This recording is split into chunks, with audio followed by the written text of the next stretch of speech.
Welcome to Santoshi Hindi tuition centre. ఈరోజు మనం 9th class స్పర్శ నుంచి తీసుకున్న దుఃఖ అధికార్ లెసన్ యొక్క క్వశ్చన్ అండ్ ఆన్సర్స్ చెప్పుకుందాము. ఒకవేళ మీరు ఈ లెసన్ ఇంకా చూడలేదు అనుకుంటే మాత్రం డిస్క్రిప్షన్లో దీని లింక్ ఉంటుంది, ఒకసారి చూడండి. సో मौखिक क्वेश्चंस, निम्नलिखित प्रश्नों के उत्तर एक दो पंक्तियों में दीजिए. एक दो पंक्तियों में दीजिए, 1 or 2 सेंटेंसेस లో ఇవ్వండి అని అర్థం. క్వశ్చన్, కిసి వ్యక్తికి పోషాక్ కో దేఖ్కర్ హమే క్యా పతా చల్తా హై? ఎవరైనా పర్సన్ తాలూకా వేసుకునే బట్టలు బట్టి మనకి ఏంటి అర్థమవుతుంది? ఆన్సర్, किसी व्यक्ति की पोशाक देखकर हमें उसका दर्जा तथा उसके अधिकारों का ज्ञान होता है. ఎవరైనా పర్సన్ వేసుకునే బట్టలు బట్టి మనకి ఏంటి అర్థం అవుతుంది అంటే వాళ్ళ తాలూకు స్టేటస్, వాళ్ళ తాలూకు రైట్స్ అవి మనకు అర్థమవుతుంటాయి. నెక్స్ట్ క్వశ్చన్, खरबूजे बेचने वाली स्त्री से कोई खरबूजे क्यों नहीं खरीद रहा था? ఖర్బూజా అమ్ముతున్న లేడీ దగ్గర ఎవరు ఖర్బూజాలు ఎందుకు కొనడం లేదు? ఆన్సర్, खरबूजे बेचने वाली अपने पुत्र की मौत का एक दिन बीते बिना खरबूजे बेचने आई थी. सूतक वाले घर के खरबूजे खाने से लोगों का अपना धर्म भ्रष्ट होने का भय सता रहा था, इसलिए उससे कोई खरबूजे नहीं खरीद रहा था. ఆ లేడీ ఏంటంటే వాళ్ళ అబ్బాయి చనిపోయాడు కదా, సో మైల్లో ఉన్నారు, అయినా సరే ఆవిడ కర్బూజాలు అమ్మడానికి వచ్చింది. సో అందుకనే ఏంటంటే ఎవరు ఆమె దగ్గర కర్బూజాలు కొనడం లేదు. ఉస్ స్త్రీ కో దేక్కర్ లేఖక్ కో కైసా లగా? ఆ లేడీని చూశాక రైటర్కి ఏమనిపించింది? సో ఆన్సర్, उस स्त्री को फुटपाथ पर रोता देखकर लेखक के मन में व्यथा उठी, वह उसके दुख को जानने के लिए बेचैन हो उठा. ఆ లేడీకి చూడగానే ఆ రైటర్కి చాలా బాధ అనిపించింది, తన బాధ ఏంటో అని తెలుసుకోవాలి అనుకున్నారు ఆయన. సో ఫోర్త్ క్వశ్చన్, उस स्त्री के लड़के की मृत्यु का कारण क्या था? ఆ లేడీ తాలూకా అబ్బాయి ఎందుకు చనిపోయాడు, రీజన్ ఏంటి? సో ఆన్సర్, उस स्त्री के लड़के की मृत्यु का कारण था सांप द्वारा ढस लिया जाना. वह मुँह अंधेरे खेत में खरबूजे तोड़ रहा था, उसी समय उसका पैर एक सांप पर पड़ गया था. ఆ అబ్బాయి ఏంటంటే పాము కరిచింది, అందుకనే తను చనిపోయాడు. అదేంటంటే తన కాలు పాము మీద పడింది, సో పాము పొడిచేసింది, సో అందుకని తనది డెత్ అయిపోయింది. ఫిఫ్త్ క్వశ్చన్, బుడియా కో కోయి బి క్యూ ఉధార్ నహీ దేతా? ఆ ఓల్డ్ లేడీకి ఎవరు కూడా అప్పు ఎందుకు ఇవ్వడం లేదు? ఆన్సర్, స్త్రీ కా కమాऊ बेटा मर चुका था अतः पैसे वापस ना मिलने की आशंका के कारण कोई उसे इकन्नी दुवन्नी भी उधार नहीं देता. ఆవిడ తాలూకా అబ్బాయి చనిపోయాడు కదా, సో వాళ్ళకి సంపాదించే వాళ్ళు ఇంట్లో ఎవరు లేరు, అప్పు ఇచ్చినా ఆవిడ తీర్చలేదు కదా, అందుకే ఎవరు ఆవిడకి అప్పు ఇవ్వడం లేదు. నౌ లిఖిత్ క్వశ్చన్స్, నిమ్నలిఖిత ప్రశ్నోं के उत्तर 25-30 शब्दों में लिखिए. 25 థర్డ్ వర్డ్స్లో రాయమని ఇచ్చారు దీంట్లో. సో నా క్వశ్చన్, మనుష్యకి జీవన్ మే పోషాక్ కా క్యా మహత్వ హై? మనిషి లైఫ్లో బట్టల తాలూకు ఇంపార్టెన్స్ ఏంటి? ఆన్సర్, మనుష్య కి జీవన్ మే పోషాక్ కా బహుత్ మహత్వ హై. మనిషి లైఫ్లో బట్టలు చాలా ఇంపార్టెన్స్ ఉంది. పోషాక్ ही मनुष्य की सामाजिक और आर्थिक स्थिति दर्शाती है. ఆ బట్టలే, వాళ్ళు వేసుకున్న బట్టలే వాళ్ళ తాలూకా పరిస్థితి, ఆ తర్వాత సొసైటీలో వాళ్ళ తాలూకా స్టేటస్ అవన్నీ కూడా గుర్తింపు తెస్తాయి. పోషాక్ ही मनुष्य को मनुष्य में भेद करती है. బట్టలే ఏంటంటే డిఫరెంట్ మనుషుల మధ్యలో భేదాలు గట్రా అవి కూడా చూపిస్తాయి. పోషాక్ ही उसे आदर का पात्र बनाती है तथा नीचे झुकने से रोकती है. వేసుకునే బట్టలు ఏంటంటే మనిషికి రెస్పెక్ట్ ఇచ్చేటట్టుగా చేస్తాయి, ఇంకా వాళ్ళని కిందన వంగి ఎవరితోనో మాట్లాడాలి వాళ్ళకైనా కింద కేటగిరీలతోనన్నా కూడా అవి ఆపుతాయి అని అర్థం. నెక్స్ట్ క్వశ్చన్, పోషాక్ హమారే లియే కబ్ బంధన్ और अड़चन बन जाती है? బట్టలు ఎప్పుడు మనకు అడ్డంకుగా నిలుస్తాయి? సో ఆన్సర్, जब हम अपने से कम हैसियत रखने वाले मनुष्य के साथ बात करते हैं तो हमारी पोशाक हमें ऐसा नहीं करने देती. ఎప్పుడైతే మనకన్నా తక్కువ స్టేటస్లో ఉన్న వాళ్ళకి మాట్లాడాలి మన వాళ్ళతో అనుకున్నప్పుడు మనకి బట్టలు అడ్డంకుగా ఉంటాయి, మనం వాళ్ళతో మాట్లాడలేం. हम स्वयं को बड़ा मान बैठते हैं और सामने वाले को छोटा मानकर उसके साथ बैठने तथा बात करने में संकोच अनुभव करते हैं. మనం ఏంటంటే మనల్ని మనం గొప్పగా అనుకుంటాము, ఎదుటి మనిషికి చాలా తక్కువగా అంచనా వేస్తాం, అందుకే ఏంటంటే మనం అంత వెంటనే వాళ్ళతో మాట్లాడలేం. థర్డ్ క్వశ్చన్, లేఖక్ ఉస్ స్త్రీ కే రోనే కా కారణ్ క్యూ నహీ జాన్ పాయా? రైటర్ ఏంటంటే ఆ లేడీ ఎందుకు ఏడుస్తుంది, ఆ రీజన్ ఎందుకు తెలుసుకోలేకపోయారు?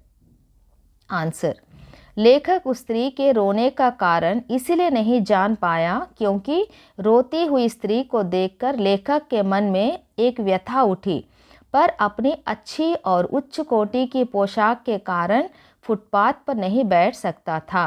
ఆ రైటర్కి ఏంటంటే ఆ లేడీ ఏడుస్తున్నప్పుడు చాలా బాధ అనిపించింది, కానీ ఆవిడ దగ్గరికి వెళ్ళి ఆవిడకి అడగలేపారు. ఎందుకు? తన బట్టలు తనకి అడ్డునిగా నిలుస్తున్నాయి అని అర్థం. ఫోర్త్ క్వశ్చన్, భగవానా అప్నే పరివార్ కా నిర్వాహ్ కైసే కర్తా థా. భగవానా వాళ్ళ ఫ్యామిలీని ఎలాగా పోషించుకునేవాడు అని అర్థం. ఆన్సర్, भगवाना शहर के पास 1.5 बीघा ज़मीन पर हरी तरकारियाँ तथा खरबूजे उगाया करता था. భగవాన్ ఏంటంటే ఒక చిన్న పొలం ఉంది కదా, దాంట్లో కూరగాయలు ఖర్బూజాలు అవి పండించుకునేవాడు. वह रोज़ ही उन्हें सब्जी बंडी या फुटपाथ पर बैठकर बेचा करता था. డైలీ అవి తీసుకుని వెళ్ళి మార్కెట్లో అమ్ముకునేవాడు.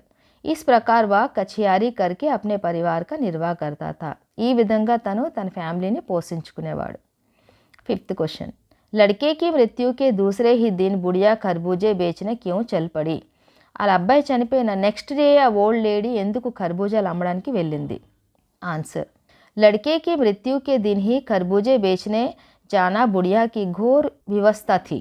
सांप के जैसे लड़के की झाड़ फेंक कराने, नाग देवता की पूजा और मृत्यु के बाद अत्यश्रित करने में हुए खर्च के कारण उसके घर में अनाज का दाना भी ना बचा था. వాళ్ళ అబ్బాయి చనిపోయాడు కదా, చనిపోయిన తర్వాత తన కొంచెం అంత్యక్రియలు గట్రా అవన్నీ చేశారు కదా, చేసినప్పుడు ఇంట్లో ఇంకేమీ లేవు, వాళ్ళకి తినడానికి కానీ దేనికి ఏమీ లేవు. సో అందుకనే ఆవిడకి ఏంటంటే తప్పనిసరి అయ్యి అమ్మడానికి వెళ్ళవలసి వచ్చింది. సిక్స్త్ క్వశ్చన్, बुढ़िया के दुख को देखकर लेखक को अपने पड़ोस की संभ्रांत महिला की याद क्यों आई. ఆ ఓల్డ్ లేడీ బాధను చూసి రైటర్కి లాస్ట్ టైం ఇంకొక రిచ్ లేడీ ఒక ఆమె ఉంది కదా, ఆమెతో కూడా సేమ్ ఇన్సిడెంట్ జరిగింది, ఆవిడ ఎందుకు అతనికి గుర్తొచ్చింది. ఆన్సర్, లేఖక్ నే బుढ़िया పుత్ర శోక్ కో దేఖా. లేఖక్ ఏంటంటే ఆ ఓల్డ్ లేడీ తాలూకా ఆ బాధని చూశాడు. उसने अनुभव किया कि इसे बेचारी के पास रोने धोने का भी समय और अधिकार नहीं है. తనేమనుకున్నాడు, పాపం ఈమె దగ్గర యాడ్డానికి కూడా రైట్స్ లేవు. तभी उसकी तुलना में उसे अपने पड़ोस की संभ्रांत महिला की याद आई. అప్పుడు తనకి ఏంటంటే ఈ లేడీని కంపేర్ చేసుకోవడానికి ఇంకో రిచ్ లేడీ ఉన్నారు కదా, ఆవిడకి గుర్తొచ్చారు. वह महिला पुत्र शोक में 2.5 महीने तक पलंग पर पड़ी रही थी. ఆమె ఏంటంటే వాళ్ళ అబ్బాయి చనిపోయిన తర్వాత 2.5 month తను అలాగ మంచాన పట్టేసి ఉన్నది. నిమ్నలిఖిత ప్రశ్నों के उत्तर 50-60 शब्दों में लिखिए. ఈ క్వశ్చన్ తాలూకా ఆన్సర్స్ ఏంటంటే 50 और 60 వర్డ్స్లో రాయమని ఇచ్చారు. క్వశ్చన్, बाजार के लोग खरबूजे बेचने वाली स्त्री के बारे में क्या क्या कह रहे थे. अपने शब्दों में लिखिए. బాజార్లో మార్కెట్లో ఉన్నారు కదా చాలామంది, వాళ్ళు ఖర్బూజా అమ్మిన లేడీని చూసి ఏంటేంటి మాట్లాడుకుంటున్నారు అది మీకు రాయమని చెప్పారు ఓన్గా. बाजार के लोग खरबूजे बेचने वाली महिला के बारे में तरह तरह की बातें कहते हुए ताने दे रहे थे और ధిక్కార్ रहे थे. ఆ మార్కెట్లో ఏంటంటే ఆ లేడీని చూసి డిఫరెంట్గా మాట్లాడుకుంటూ ఉన్నారు జనాలు. उनमें से कोई कह रहा था कि बुढ़िया कितनी बेहया है जो अपने बेटे के मरने के दिन ही खरबूजे बेचने चली आई. దాంట్లో కొంతమంది ఏమంటున్నారు, ఈ ఓల్డ్ లేడీకి ఎంత సిగ్గులేదు, వాళ్ళ కొడుకు చనిపోయినా సరే వెంటనే అమ్మడానికి వచ్చేసింది అని అంటున్నారు. दूसरे सज्जन कह रहे थे कि जैसी नीयत होती है अल्लाह वैसी ही बरकत देता है. మళ్ళీ ఇంకో పర్సన్ అంటున్నాడు, ఎలాంటి బిహేవింగ్ ఉంటుందో, మనుషులు ఎలాగ ఉంటారో దేవుడు కూడా వాళ్ళని అలాగే చూస్తుంటాడు అని అంటున్నాడు. सामने फुटपाथ पर दिया सलाई से कान खुजाते हुए एक आदमी कह रहा था, अरे इन लोगों का क्या है, ये कमीने लोग रोटी के टुकड़े पर जान देते हैं. ఇంకో పర్సన్ అంటున్నాడు, వీళ్ళకి ఏంటి, వీళ్ళు రొట్టి గురించి ఫుడ్ గురించి ఏమైనా చేసేస్తారు అని అంటున్నాడు. इनके लिए बेटा बेटी खसम लुगाई ईमान धर्म सब रोटी का टुकड़ा है. వీళ్ళకి ఏంటి కొడుక కూతుర ఇలాంటివి ఏవి వాళ్ళకి రిలేషన్స్ ఏమీ లేవు, వాళ్ళు ఫుడ్ గురించి ఏమైనా చేసేస్తారు అంటున్నాడు. నెక్స్ట్ క్వశ్చన్, पास पड़ोस की दुकानों से पूछने पर लेखक को क्या पता चला. చుట్టుపక్కల ఉన్న షాపులు ఉంటాయి కదా, అక్కడ వెళ్ళి అడిగాక రైటర్కి ఏం తెలిసింది, ఏం అర్థమైంది. సో ఆన్సర్, पास पड़ोस की दुकानों से पूछने पर लेखक को पता चला कि बुढ़िया का एक जवान पुत्र था భగవానా. ఆ చుట్టుపక్కల షాపుల్లో అడిగినప్పుడు రైటర్కి ఏమని తెలిసింది అంటే ఆ ఓల్డ్ లేడీకి ఒక వయసున కొడుకు ఉండేవాడు అని తెలిసింది. वह 23 साल का था. तनु 23 years old. वह शहर के पास 1.5 बीघा ज़मीन पर सब्जियां उगाकर बेचा करता था. తను ఏంటంటే చిన్న పొలంలో కూరగాయలు గట్రా పండించి అమ్ముతుండేవాడు. एक दिन पहले सुबह सवेरे वह पके हुए खरबूजे तोड़ रहा था कि उसका पैर एक सांप पर पड़ गया. ఒకరోజు మార్నింగ్ తను వెళ్ళి ఖర్బూజాలు కోస్తూ ఉన్నప్పుడు తన కాలు వెళ్ళి ఒక పాము మీద పడింది. सांप ने उसे ढंस लिया जिससे उसकी मौत हो गई. ఆ పాము అతనికి పొడిచేసింది. సో అందుకు అతను చనిపోయాడు. उसके मरने के बाद घर का गुजारा करने वाला कोई नहीं था. తను చనిపోయిన తర్వాత ఇంటిని ఎవరు చూసుకుంటారు? ఇంటికి చూసుకునే వాళ్ళు ఎవరు లేరు. अतः मजबूरी में उसे अगले ही दिन खरबूजे बेचने के लिए बाजार में बैठना पड़ा. సో అందుకే తప్పనిసరి నెక్స్ట్ డేనే వెళ్ళి ఖర్బూజాలు అమ్మడానికి అవసరం వచ్చింది తనకి. తప్పదు కదా, కొడుకు చనిపోయాడు కాబట్టి. సో నెక్స్ట్ క్వశ్చన్, లడ్కే కో బచానే కే లియే బుढ़िया माँ ने क्या क्या उपाय किया. ఆ అబ్బాయిని బ్రతికించుకోవడానికి ఆ ఓల్డ్ మా అంటే వాళ్ళు బుढ़िया माँ అంటే ఓల్డ్ లేడీ, వాళ్ళ మదర్ ఏమేం చేసింది, ఏ ఉపాయాలు చేసింది.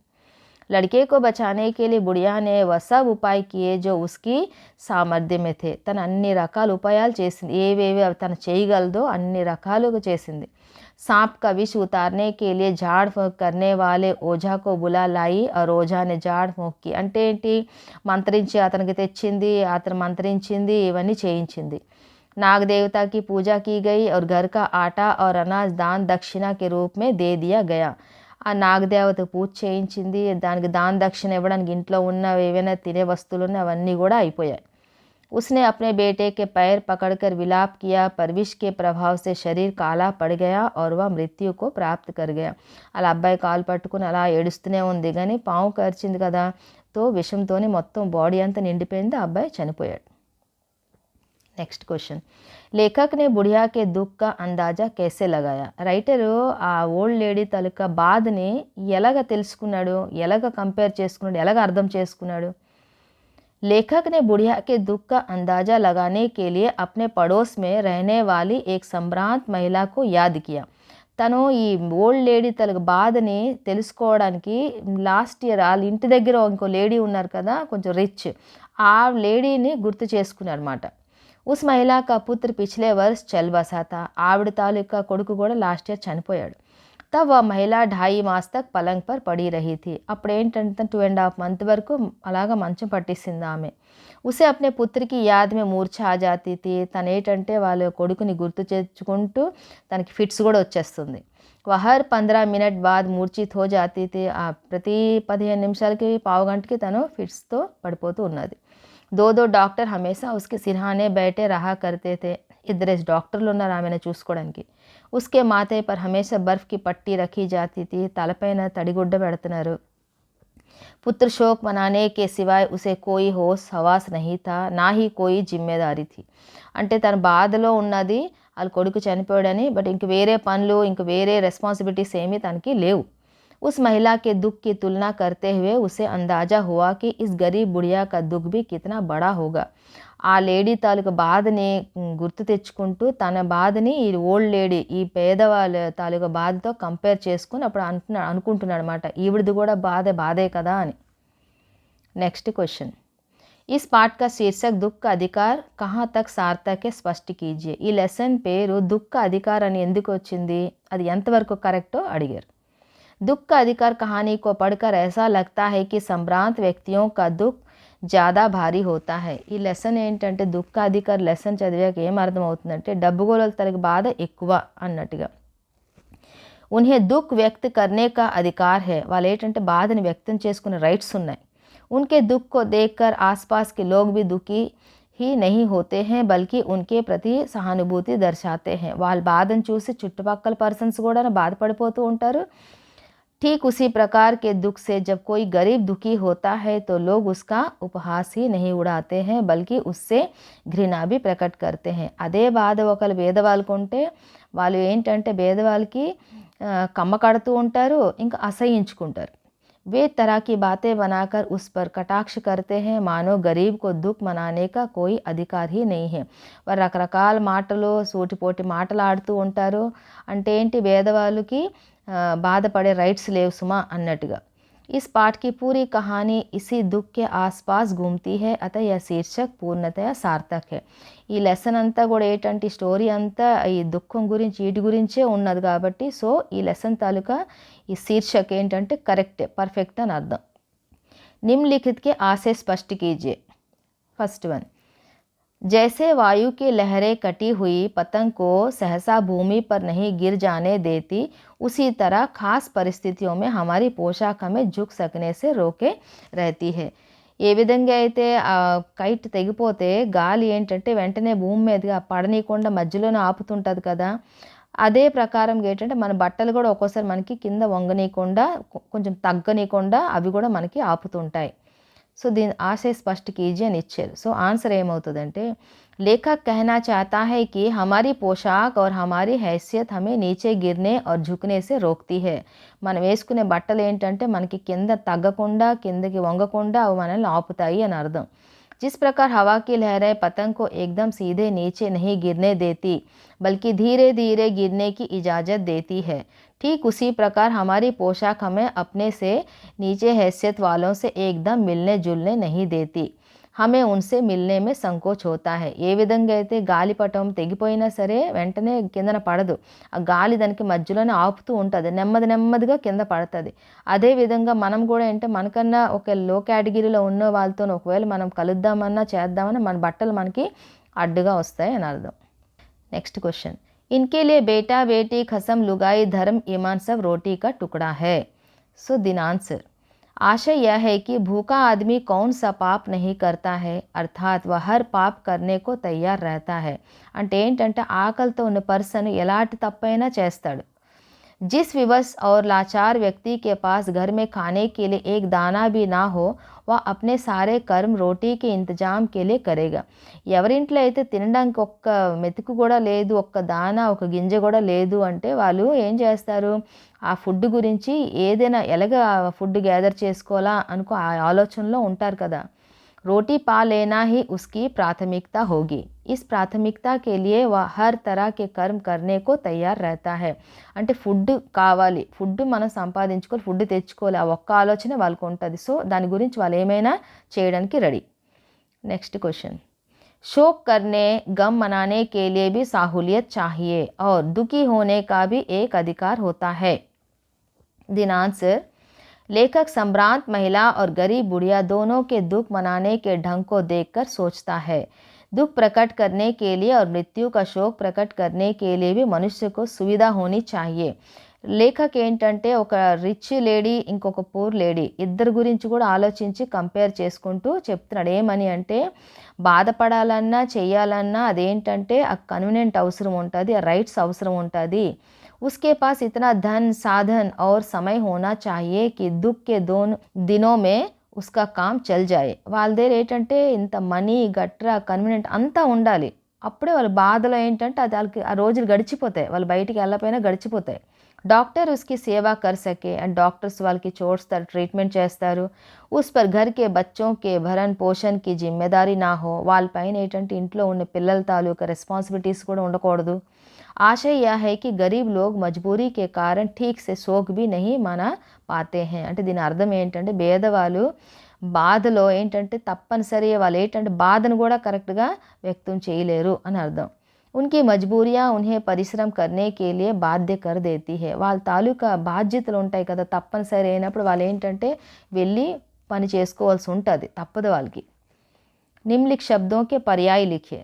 पर्यायवाची शब्द, ईमान ईश्वर पर विश्वास, सच्चाई धर्म. बदन शरीर तन काया, अंदाज़ा अनुमान, बेचैनी अधीरता परेशानी. गम दुख शोक, दर्जा श्रेणी स्तर, ज़मीन धरती वसुधा, ज़माना समय युग. बरकत समृद्धि वृद्धि. निम्नलिखित उदाहरण के अनुसार पाठ में आए शब्द युग्मों को छांट कर लिखिए. उदाहरण, बेटा बेटी लाइक राइमिंग वर्ड्स लगा. फफक फफक्कर, खसम लुगाई, धर्म ईमान, पास पड़ोस, पोता पोती, झाड़ना फूंकना, दान दक्षिणा. लिपट लिपट कर, छन्नी कंगना, दुवन्नी छवन्नी, रोते रोते, पोंछते पोंछते, 15 चूनी भूसी. पाठ के संदर्भ के अनुसार निम्नलिखित वाक्यांशों की व्याख्या कीजिए. बंद दरवाजे खोल देना, निर्वाह करना, भूख से बिलबिलाना, कोई चारा ना होना, शोक से द्रवित हो जाना. ये लगा बंद दरवाज़ा खोल देना. अच्छी और उत्तम कोटि की पोशाक देखकर लोग प्रभावित हो जाते हैं। इस प्रभाव में आकर वे ऐसी पोशाक धारण करने वालों के मुश्किल लगने वाले के काम कर देते हैं जो कठिन माने जाते हैं। नेक्स्ट, निर्वाह करना। बुढ़िया का बेटा भगवान 1.5 बीघा ज़मीन पर सब्जियां उगाता था और उन्हें बेचकर अपना निर्वाह किया करता था। भूख से बिलबिलाना। बुढ़िया के पोते पोती जानते थे कि उनके पिता की मृत्यु हो गई है, पर भूख का दुख उनके लिए इससे भी बढ़कर था। वे भूख रोक ना सके और बिलबिला उठे। कोई चारा ना हो। घर में अनाज का एक भी दाना ना होने के कारण बुढ़िया के सामने कोई चारा नहीं रह गया था जिससे वह अपनी भूखी व बीमार बहू को कुछ दे सके। वह खरबूजे बेचने को विवश थी। शोक से द्रवित होना।